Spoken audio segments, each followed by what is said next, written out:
2026년 5월 26일 시가총액 10조 원에 육박했던 한 기업이 상장 폐지의 기로에 섭니다. 그 기업에 1년 넘게 갇혀있는 주주가 24만 명입니다. 주가 19만 4천 원이 9,900원이 되어 거래가 정지됐고 회계법인은 2년 연속 의견을 거절했습니다. 회사는 사우디 자본 4,500억 원의 유상증자 납입을 10번이나 미루었습니다. 그런데 이 모든 일이 벌어지기 정확히 3년 전 이 기업의 회장은 이미 5,276억 원을 현금으로 챙기고 있었습니다. 24만 명은 잃었고 한 사람은 챙겼습니다. 이건 한 기업의 사기극이 아닙니다. 오늘의 전시품은 금양입니다.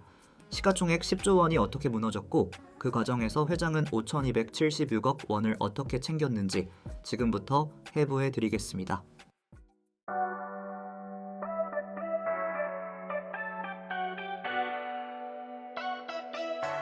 먼저 3년 전으로 돌아가 보겠습니다. 금양은 1955년에 시작된 70년 된 발포제 기업입니다. 신발 밑창, 자동차 도어, 패널 같은 곳에 들어가는 화학 물질을 만드는 곳입니다.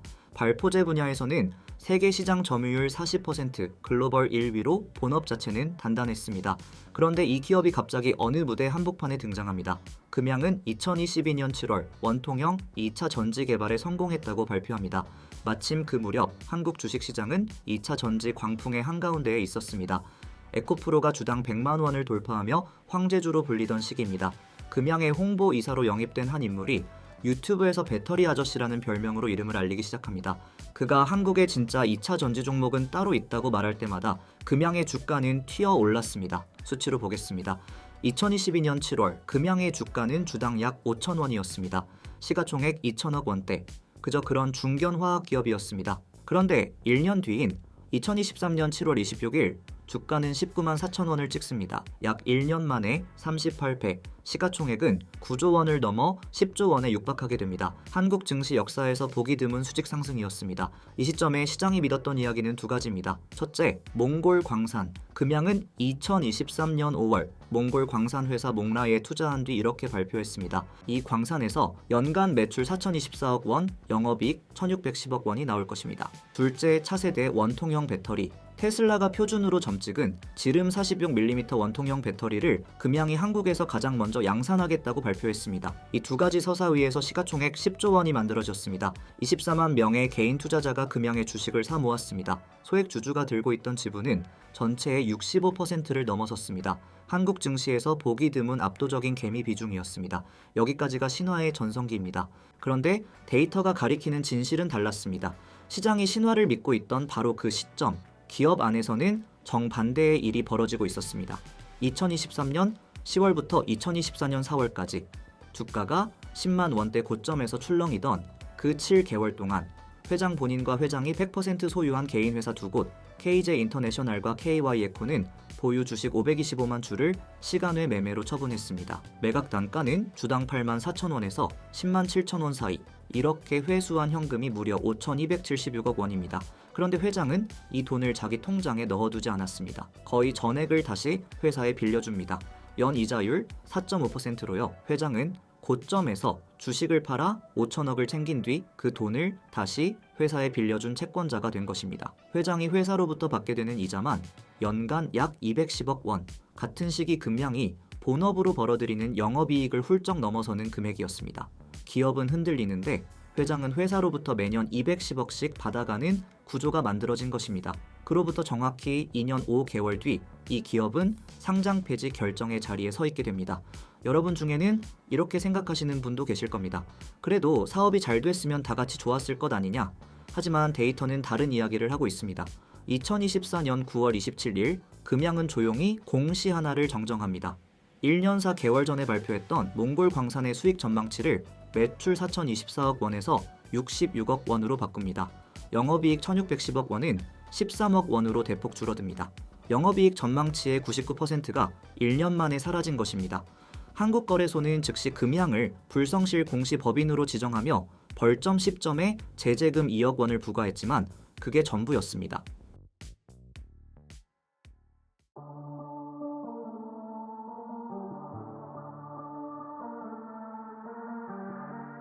여기서부터 이 기업의 모든 것이 빠르게 무너지기 시작합니다.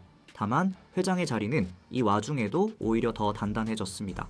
2024년 10월 30일 일 회장은 자구안을 발표합니다. 자기가 가진 주식 1,000만 주를 회사에 무상 증여하겠다. 그리고 본인이 회사에 빌려준 대여금 중 3천억 원을 출자 전환하겠다고요. 시장은 환호했습니다. 주가는 다음날 5.5% 오르기도 했습니다.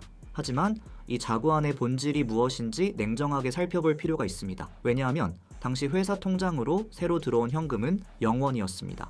회장이 손에 쥐고 있던 채권을 주식으로 바꾼 것뿐이니까요. 빚의 명목이 바뀌었을 뿐 기업은 여전히 굶주리고 있었습니다.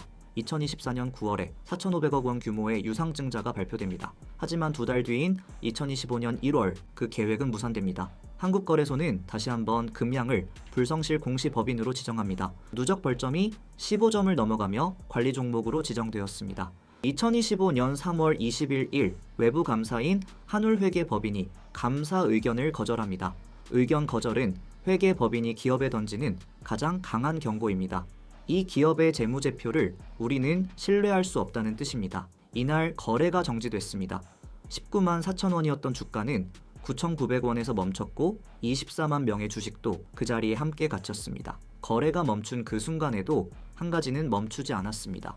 회장의 채권자 지위입니다. 회장이 100% 소유한 두 개인 회사가 금양에 빌려준 약 685억 원에는 연 4.4%의 이자가 계속 붙었고 기업이 청산되더라도 자녀 자산이 있다면 일반 주주보다 채권자가 먼저 받게 되는 구조였습니다. 같은 시기 회장은 본인 명의의 국세 314억과 지방세 29억을 체납해 보유 주식 803만 주가 부산 진구청에 압류되기도 했지만 그것조차 채권자 지위에는 영향을 주지 않았습니다.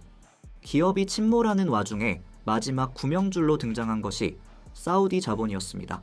4,050억 원 규모의 유상증자, 사우디아라비아 기업 스카이브 트레이딩 앤드 인베스트먼트가 신주를 전량 인수한다고 했습니다. 그런데 이 기업 2025년 3월에 설립된 신생법인이었고 자본금이 1억 원뿐이었습니다. 송금은 수차례 지연됐고 납입 예정일을 단 하루 앞두고 정정 공시를 내는 일까지 벌어졌습니다. 8월 2일에서 9월 3일로 9월 3일에서 10월 17일로 10월 17일에서 11월로 그렇게 무려 10번이 같은 패턴으로 미뤄졌습니다.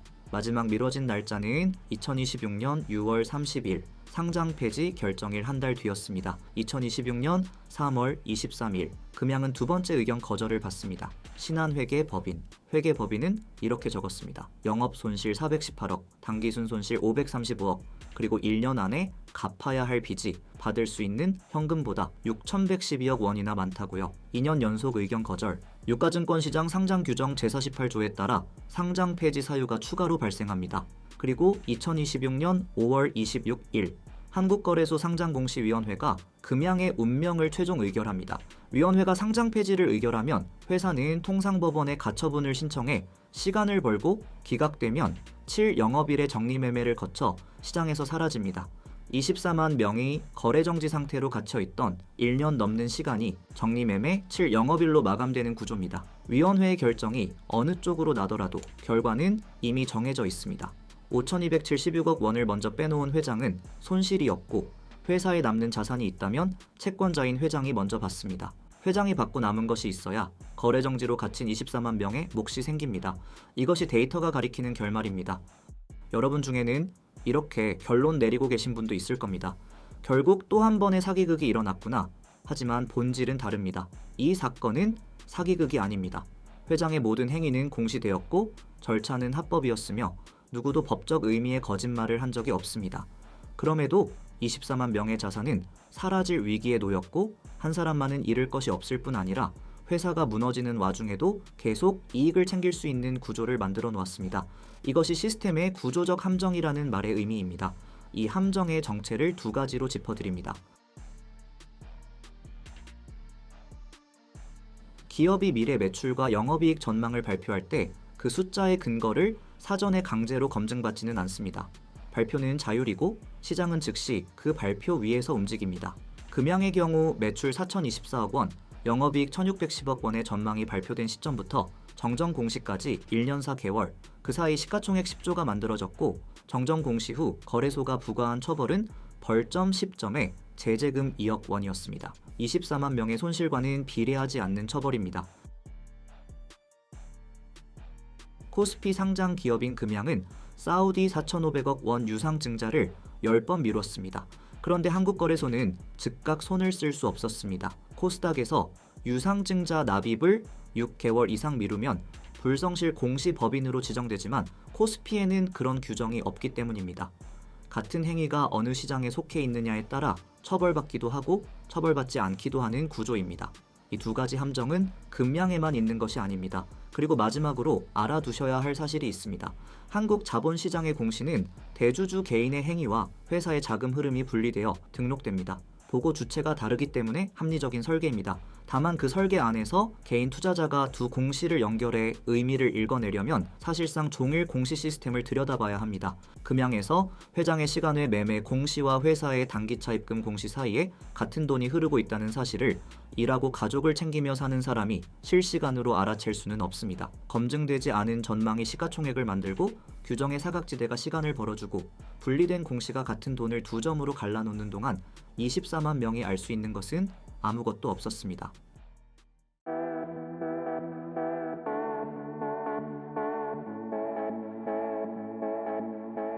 여러분이 가장 무겁게 보셔야 할 사실은 이것입니다.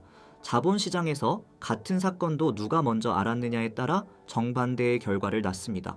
합법의 영역 안에서 누군가는 3년 먼저 출발할 수 있는 정보를 가졌고 누군가는 모든 것이 끝난 뒤에야 그 정보를 받게 됩니다. 금양은 그 시간 차이가 만들어낸 차가운 결과 중 하나일 뿐입니다. 이 모든 구조는 결국 한 문장으로 정리됩니다. 24만 명은 아무것도 결정할 수 없고 한 사람은 3년 전에 모든 것을 결정했습니다. 오늘 전시는 여기까지입니다. 실패박물관의 관람료는 여러분의 구독과 좋아요입니다. 저희 박물관에는 세상에 의미 있는 실패들이 많이 전시되어 있습니다. 흥미로운 이야기들이 많으니 꼭 한번 둘러보고 가시길 바랍니다. 실패박물관은 실패를 전시하지만 여러분의 실패를 바라지 않습니다. 모든 전시가 여러분의 성공을 위한 작은 발판이 되기를 기원합니다. 감사합니다.